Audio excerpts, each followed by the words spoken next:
Next, on News for the Soul, it's time for Coaching in the Akashic with Kelly Ann. Kelly Ann Vass worked for the Akashic Records in the capacity of life coaching, spiritual healing, training, and development. He supports awakened spiritual entrepreneurs through a co-creation called the Octopus Method, 8 strategies to create balance, growth, and sustainability in business and life. Kelly Ann connects people to their own souls for their soul evolution and ascension. Please welcome Kelly Ann back to News for the Soul. So happy to be here. Today I have a guest. Carleen Ross is a highly sensitive person, HSP, and empath. She is a professional wildlife artist and coach who supports individuals so that they can gain control of the stresses in their lives. She has a diverse background that includes a Bachelor of Science in Psychology and over 27 years in the holistic field. She is also an advanced grief recovery method specialist, health coach, life coach, and continually takes courses that further allow her to support her clients. Full list is available on her website. Being a highly sensitive person allows Carleen the ability to understand how life situations can create different depths of processing for different individuals within their emotional, mental, and or physical well-being. In her client sessions, she brings her artist perspective so that she and her clients can find inventive ways to bring in more control, peace, and calm into their lives. Currently, her client sessions are offered virtually so that she can work with individuals across North America. Carleen is a stress coach who can support individuals with all of the losses that they have experienced in their lives. She can be found at her website, www.carleenross.com. She is discover.yourself.joy at Instagram. For her art, you can find her artwork, and it is stunning. I highly recommend looking these 2 websites up, www.carleenrossart.com and www.seaturtles.ca. And her Facebook for her art is Carleen Ross Art, and Instagram is the same, Carleen Ross Art. Thank you, Carleen, for being here. Welcome. Thanks, Kelly. Thanks for having me. I was wondering if you would get us started with a grounding and centering so that we can all land here and our listeners can land here whenever they arrive, because we do this on the replay as well. For sure. Yeah, I'd love to. Okay, so I'm just going to ask everybody just to take awareness of where they're sitting, wherever they may be, and just feel themselves within their own bodies. Feel their thumbs on their seat and have their feet just on the ground if they can. And I want them just to sit here and bring their attention into the area of their heart. And we're just going to do some deep breaths. And not to focus so much on the length of time of the breath coming in and out of their bodies. Have it be around 5 seconds coming in and 5 counts going out. But what I want them to do is just visualize that they're actually breathing with their heart. So for them just to drop into the area, the center of their chest, and just visualize that their heart is actually doing the breathing. Just to bring them into that centered place within their body. So we're just going to do a couple counts of breath here now. So if everyone just takes a deep breath in, visualize the air going into the heart. And as they exhale, have the air exhaling from the heart. Do 3 more breaths that way, going into the heart. And exhaling through the heart or the center of the chest. And 2 more.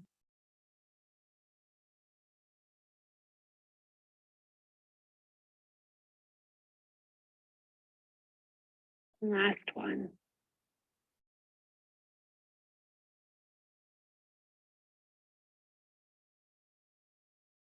and they can just come back into their awareness, and we'll see where this goes on the show today.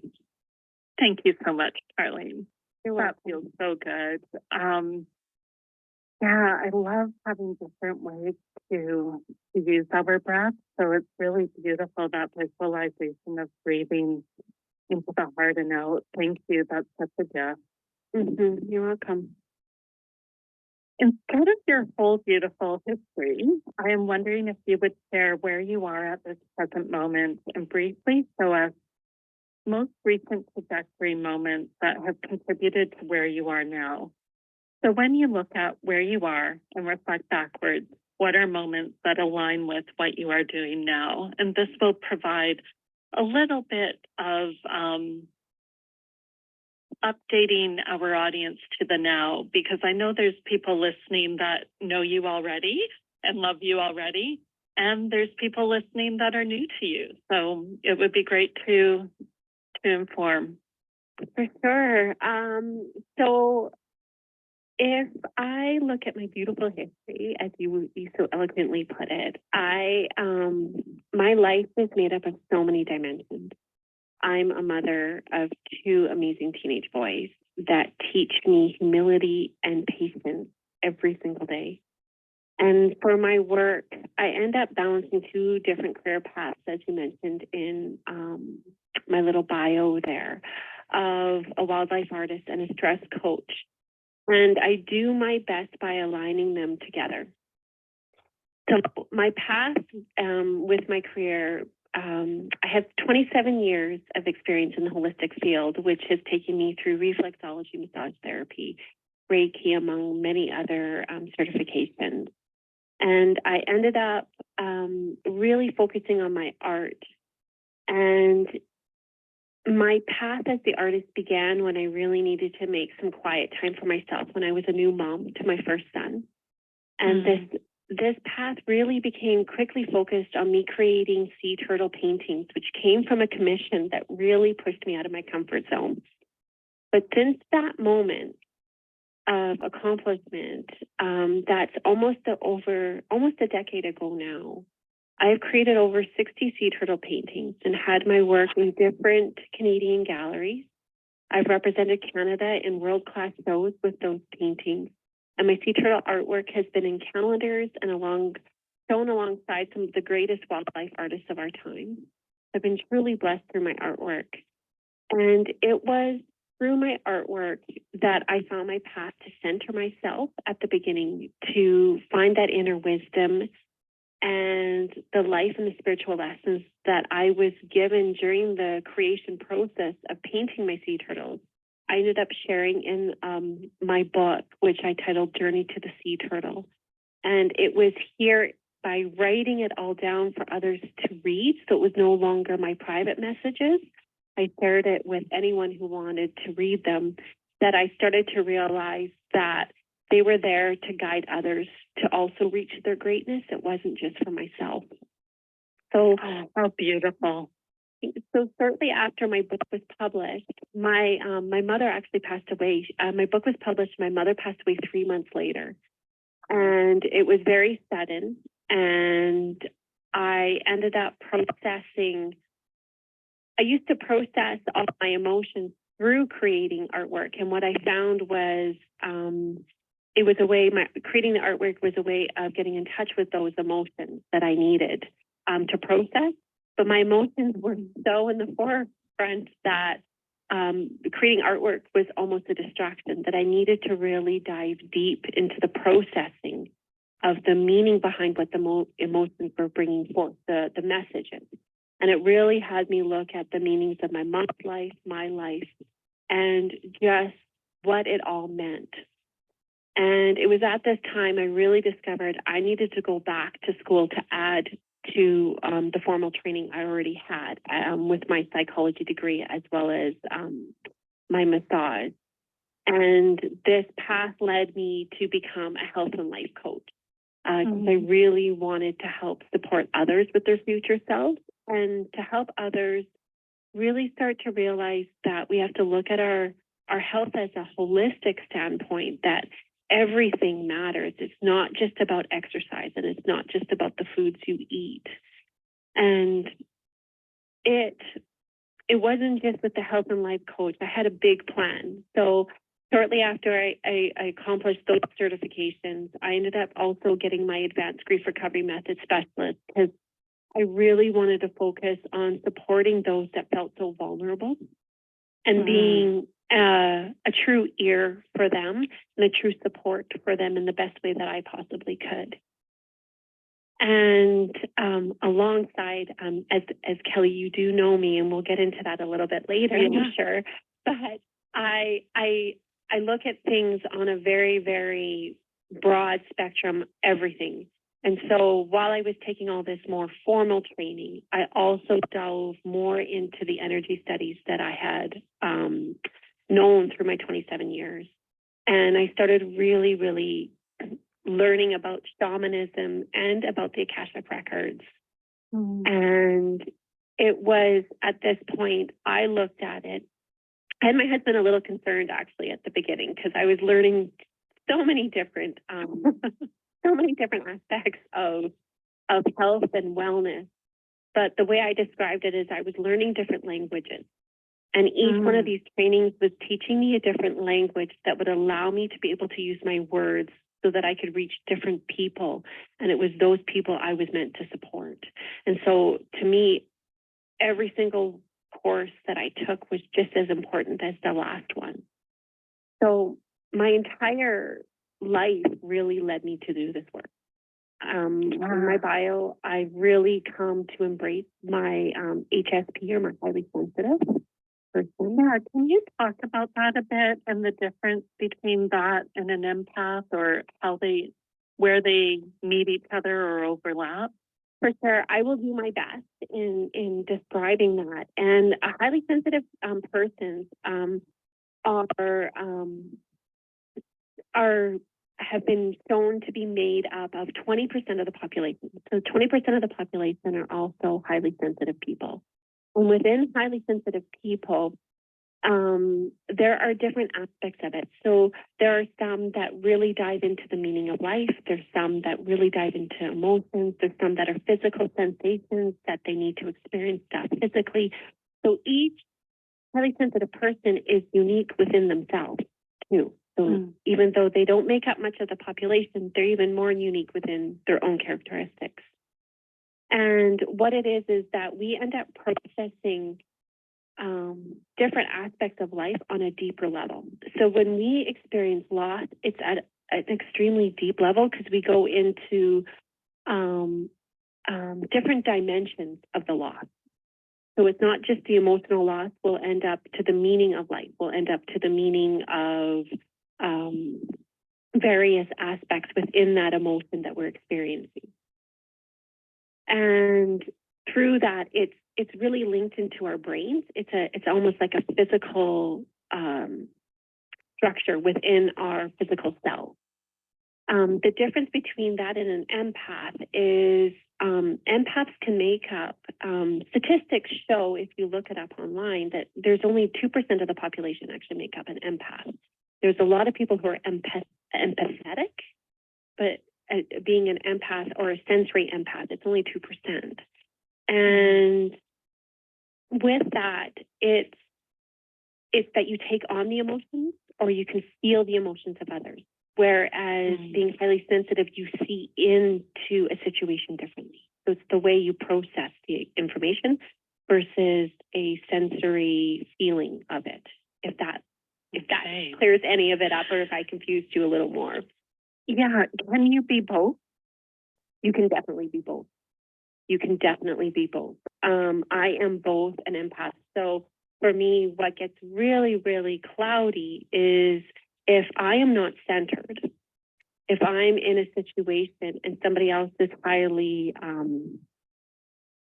agitated, I will see into their situation differently, and I will actually feel their emotions too, right? So it becomes a multi-processing situation, which for a long time, being a massage therapist, I was in direct contact with people, and it actually became too much being in the presence of others.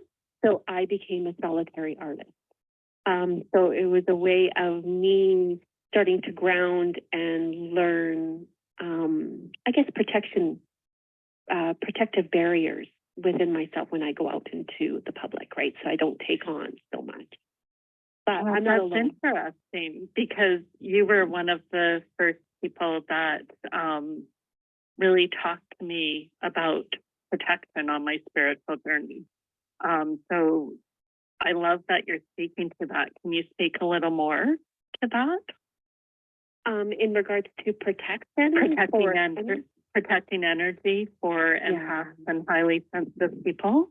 Well, it's so protection for your energy is so important, because if you don't have good boundaries or good we'll call them boundaries, then or leaky boundaries, then you take on much more stresses. You're going to experience more stress in your life, right? Your life is going to feel more out of control. You're not going to know almost where you end and others begin. And what ends up happening is our hearts are 100 times more powerful in their magnetic field than our brains. And you can actually align your energetics with somebody only 3 feet away with a heart.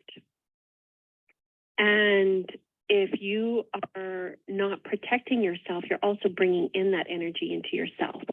And anybody who has walked into a room will know what it feels like to walk into a room and they can pick up somebody's annoyed, or they can pick up a fight just happened, right? I mean, you don't even have to be an empath or highly sensitive to pick that up. And so you put yourself on those other levels of processing, and it even heightened, right? You're picking it up even more than you would have before. So it's about creating, there's a lot of different, I guess, aspects we can look at protection, but one, just for emotional standpoint, you want to make sure that you're always centered, or as some people put, grounded, depending on where your belief systems come in, right? If it's centered or grounded. And because otherwise you run the risk of getting sensory overloaded from it. Okay. And it's about really knowing who you are and what you're bringing to each moment, so that you can identify if you're picking up on somebody else's stuff. I like that empowering phrase and perspective. I really love your perspective, Carleen. What you're bringing to the moment, like, that is very empowering. It has responsibility in it. That's good. Yeah, protection is so important. I know when we first start talking about it, it's about owning your stuff. And that's one thing that I find is so true in, especially emotional work, is that we need to own our lows and we need to own our highs. And so many of us don't even want to look at the lows or the heavier emotions, the emotions that cause us to really dive deep into who we are. We just want to reach for the joy all the time, right? We want those uplifting emotions. But when we do that, we're actually ignoring half of who we are, right? And if we don't look at our losses, we don't look at our stresses, and we just think they'll get better in time, then we end up becoming really stuck where we are. And that really filters into all aspects of our life, right? Because it then creates a character of who we are in other people's lives, or who we are in our relationships, or how we think about the world. It really holds us back. And so with protection, it's just knowing kind of our shadows. A lot of times we hear about them as shadow work. It's really understanding that and embracing it and loving that part of who we are, because that's who we were up until now. And then healing that part. And it's through healing that part that when we come into interactions that may elicit those old parts of ourselves, those shadow parts of ourselves, they don't bother us as much because we know they exist. But when we try and muffle them that's when we will get we'll have stronger emotions or overwhelming emotions in certain situations. So it's all of those times. It's about protection. It's about protecting ourselves when we're engaging with other people, and it's about just loving all aspects of ourselves, really, right? And we always can choose differently, and we can always choose better. And I think I kind of went off a little bit, but No, I love it. Let's talk about loss. Let's go there. Okay.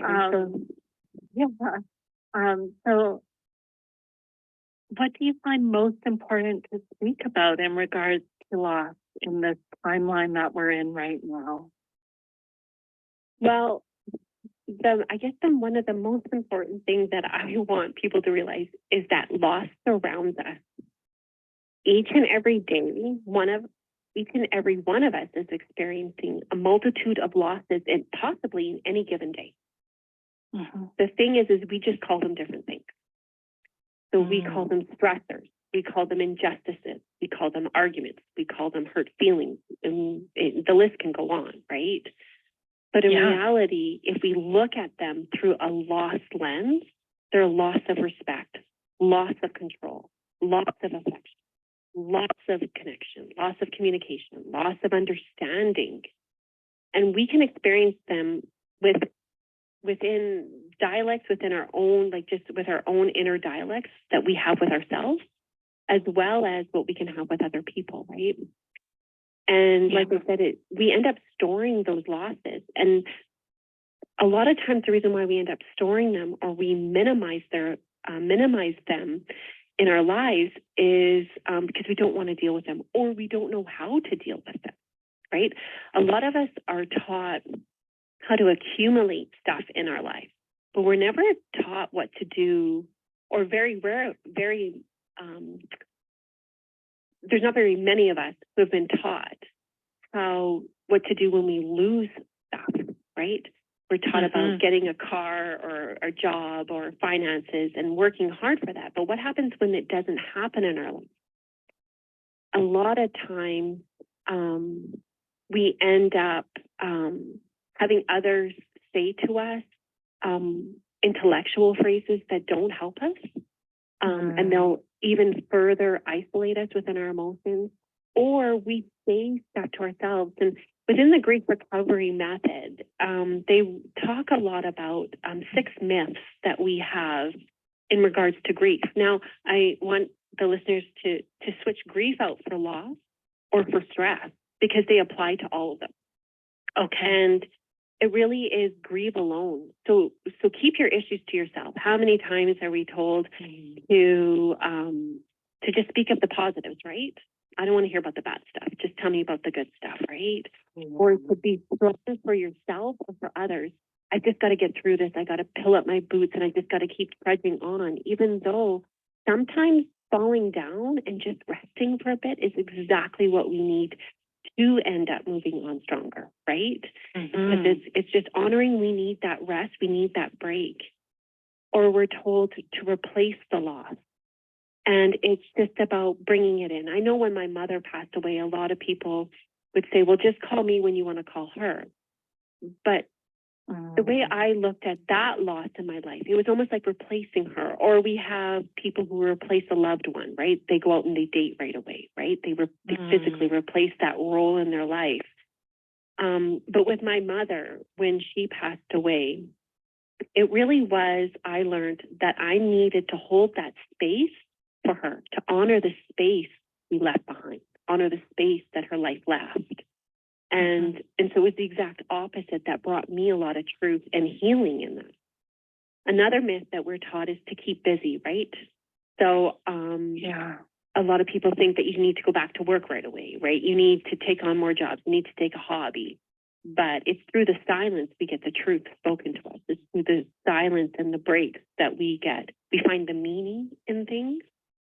And that grief takes time. I don't know how many people have ever said that. It just takes time. It'll get better, right? Yeah. But if we don't do anything to help ourselves, nothing ever gets better, right? We just stay where we are. We stay stagnant. So, and the last one is just don't feel bad, right? But it minimizes the emotions you're feeling in the moment. And loss can happen anytime. It's not planned. And usually the way we think we would respond to a loss is not how we're going to respond. Because we can't predict who we will be in those moments.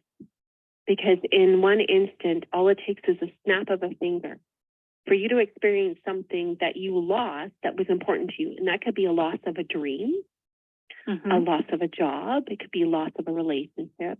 It doesn't have to be death, divorce. It could be a loss of so many things. And all of a sudden, you're a different person. And you can't go back to who you were when you thought you had that in your life. You now are different. And it's finding out who you are in that moment. And we're all changing moment to moment because of the different stresses and losses that we experience in our life. Thank you, Carleen. We have a caller. So there's a caller on the area code is all one. Okay.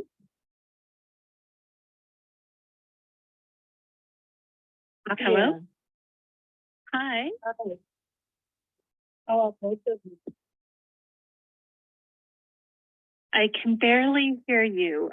Would you mind speaking up just a little louder? How are both of you? We're well, thank you. Well. Thank you. What is your name? My name is Opulent. Oh, hello. Welcome. How can we support you today? I thought she was doing readings, but well, so I can go into your records. that would be lovely. But I am enjoying your sharing of information as well. But I would love for you to go into my record. Do you have questions about what Carleen's been sharing? For Carleen? Well, I was enjoying the difference between the empath and the sensitive, and how I do that as part of my energy combining of both. And not so much a question, but a relatability to that. And hearing a new word about the sensitive beside the empath.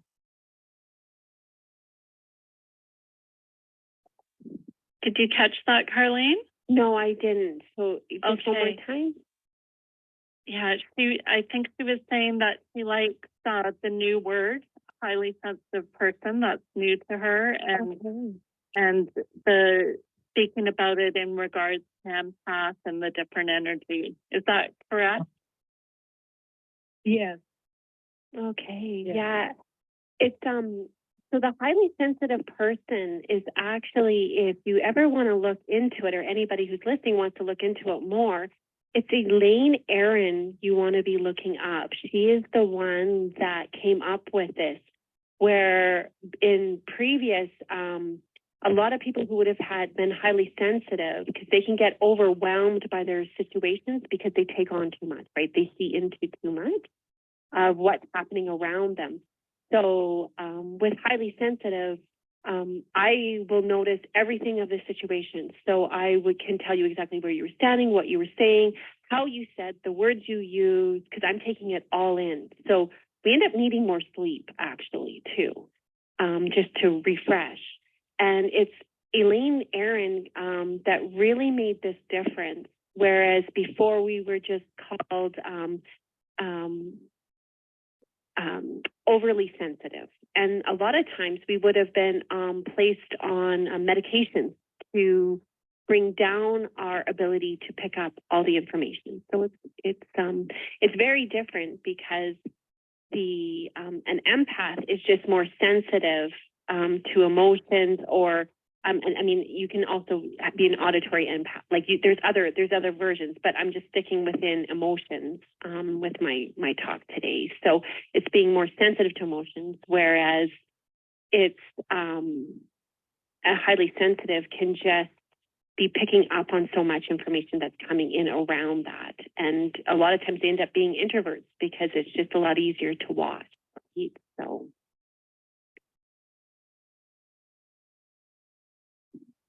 Okay, I can go into your records here with your permission. I thank you, and I am both a sensitive and an empath. Thank you for sharing that. And I await your information. Thank you. Beautiful. And Carleen's trained in the Akashic records as well. And she's been trained in shamanism and from myself. So Carleen, you can join me if you want. Lord of the Akashic records, please open the records for all names and create a safe and sacred space for her highest good and healing. The records are now open. The records are now open. The records are now open. Okay, so your records feel very,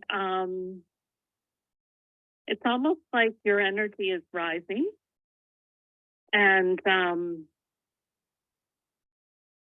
have you been doing some practices that are, you know, increasing your knowing of your worth lately? Yes. Beautiful. Well done. Thank you. And you can keep going, like keep lifting those upper limits. Keep going beyond.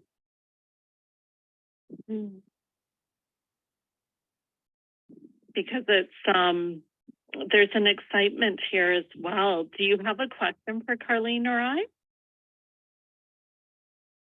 Yes. With the excitement, is there any particular path that would be the most invigorating for me to walk at this time, beyond reaching for greater, better? Are you having some choices between options right now? Multitudes. Okay. So you need some support narrowing it down? That could be very helpful, yes. Okay. Carleen, what are you receiving? I actually was seeing a lot of colors. So it was a lot of pinks and yellows as well as clouds, actually. So for me, it was like reaching up to potential, but staying within balance too. There was a lot of gentle energy happening while she was speaking, actually. And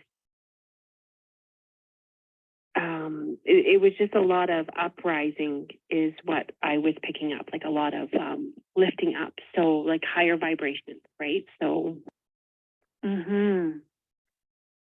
I'm going to call Angel Bazikian because he helps narrow down possibilities. And can you mention, so which are the ones that excite you the most? Because you said there's like many, many, many. Which are the ones that keep repeating, that keep coming back for you? Well, the art and the craft, and so that's like eternal creative mode. And I am in the process of creating written material that is going to allow me to interweave a lot of that. But also when she mentioned colors, I'm sitting now looking at colors that stones, and I felt paintings, things of that nature, fabric. Yeah, so that's where, there's more. I'll leave it there and see what comes to. Well, It is magnificent because, as you know, the records use, as you probably know, the records use our point of reference, and we have an artist on the line today. So, Carleen, did you receive any information regarding what she's sharing? I just with arts and crafts, it was actually all that kept coming up was like, it's just softness, it's just pastels, it's, I'm getting more visuals than I'm getting any messages. So it's trying to make sense of that.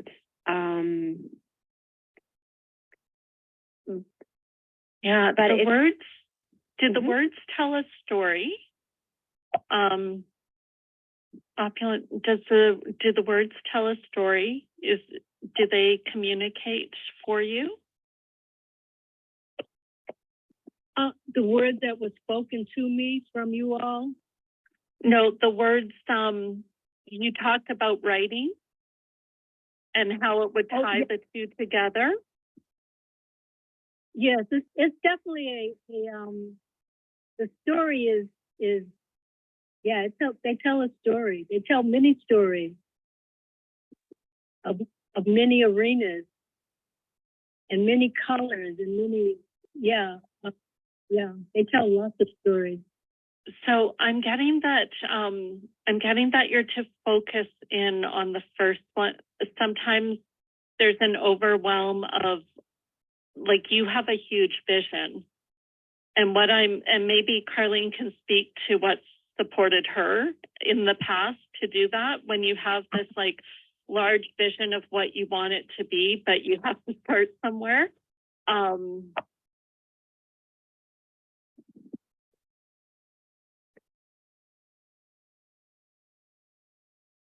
So what's coming up for me is a lot of truth, and it's looking at the underlying message. What is the most important message? What is it that you want to convey across? When you're looking at the arts, a lot of times, especially I find with artwork, especially when you're using your art to convey meaning, especially when you're combining it with words, is to actually enter into those quiet moments within yourself and start to actually write down what it is each piece is supposed to mean. And then having those messages carry forth from you and out into the world, so that you basically become that conduit of information for others to witness what you're trying to convey.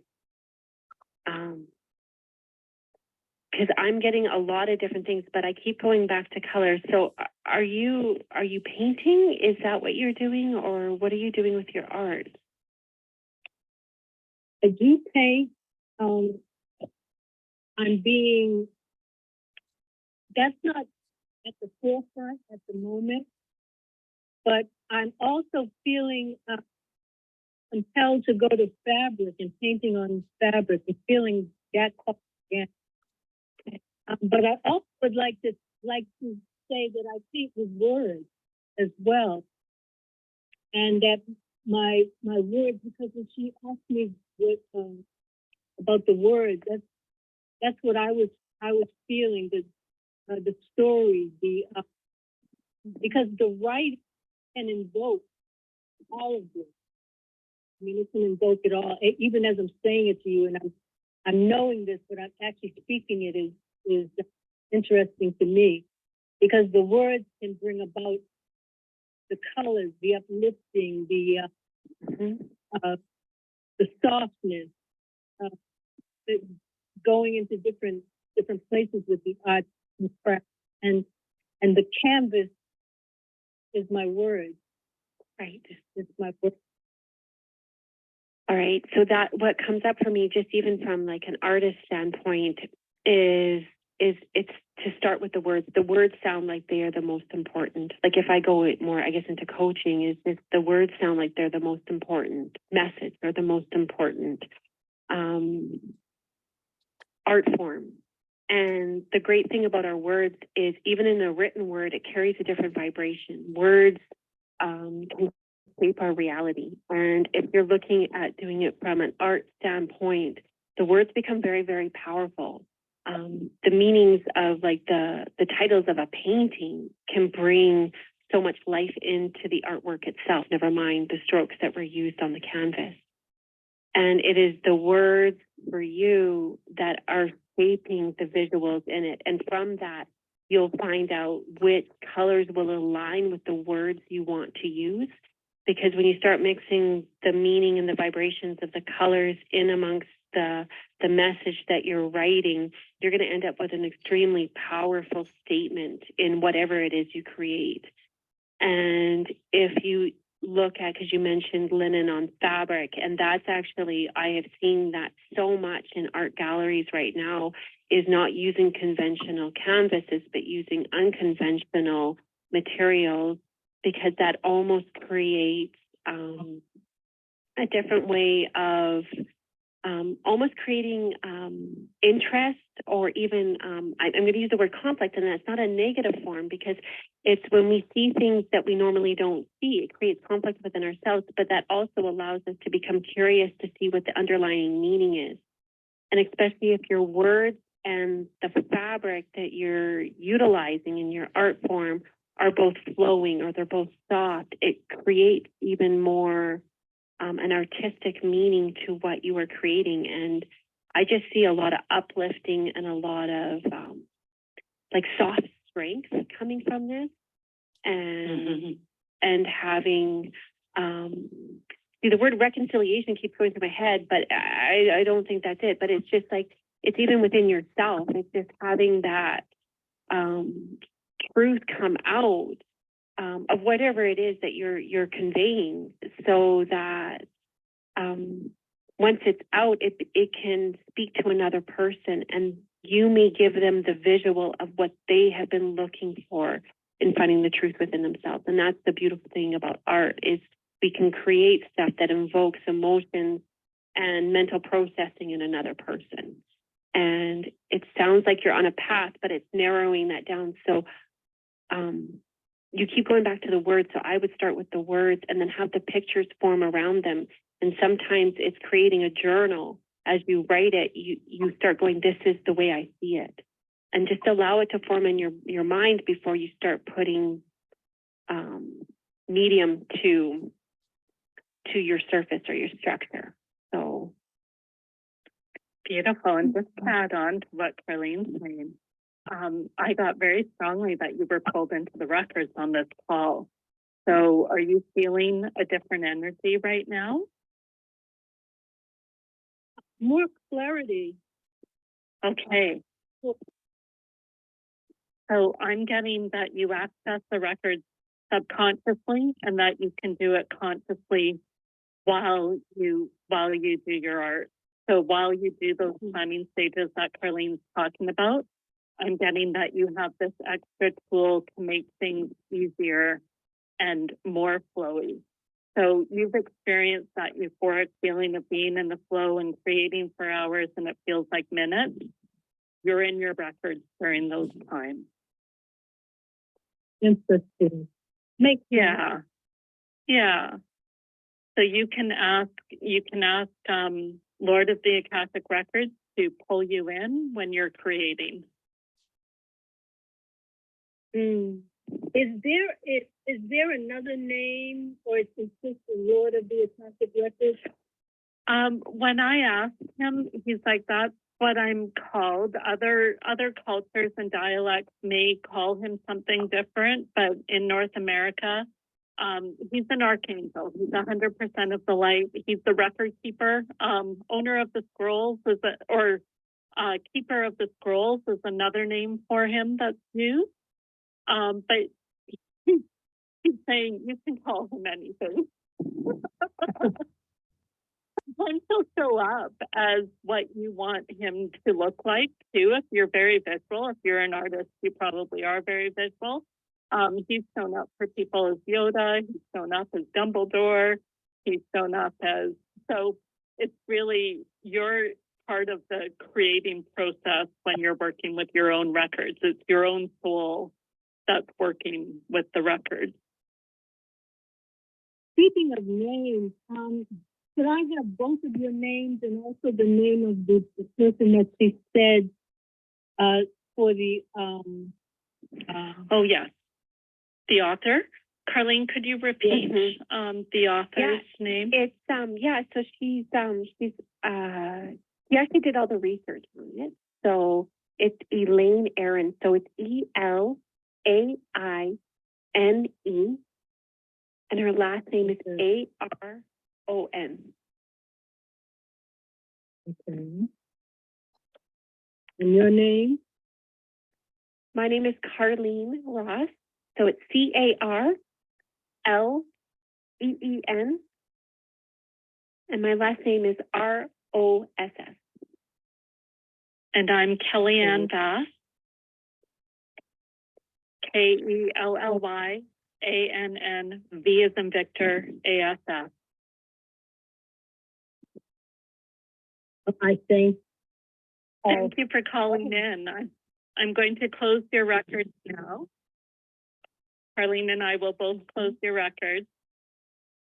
We give thanks and gratitude to the keepers of the Akashic records for the guidance, healing, knowledge, wisdom, and information that we have received today. The records are now closed. The records are now closed. The records are now closed.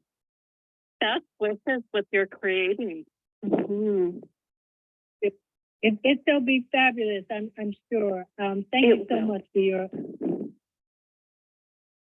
Thank you. Thank you. Carleen, can you speak a little about how you work with the records? Because everyone works with them uniquely. Yeah, it's interesting because I mean, when I took my training with you, Kelly, that was the first time I ever heard. Like, it was around that time that I didn't know what the Akashic records were, and then when I did my training, I realized I've lived in them my whole life, right? Mm-hmm. So yeah. I processed them without knowing what their name was. And so a lot of times I work with the records when I am basically centering myself before I do my coaching calls, so that I'm not coming from a human perspective, right? My perspective. It's a way of me removing me from the conversation so that it's just for the person's highest good that I'm working with. And a lot of times I'm in the, I shouldn't say a lot of times, I'm in the records when I create. Yes, when I create my artwork and when I write, I access the records very so that the meaning that is supposed to come out, whether it's on a canvas or it's in the words, it is accessing with truth from me. I use the records mostly for guidance. And that could be guidance for myself, for what I need to look at to work through whatever or heal whatever it is I need to heal at that time. Because I don't believe we are ever fully perfect. We can be perfect in moments, but there's always stuff we need to heal or work within ourselves. And so I find a lot of times the records for me is a private. It's more of a,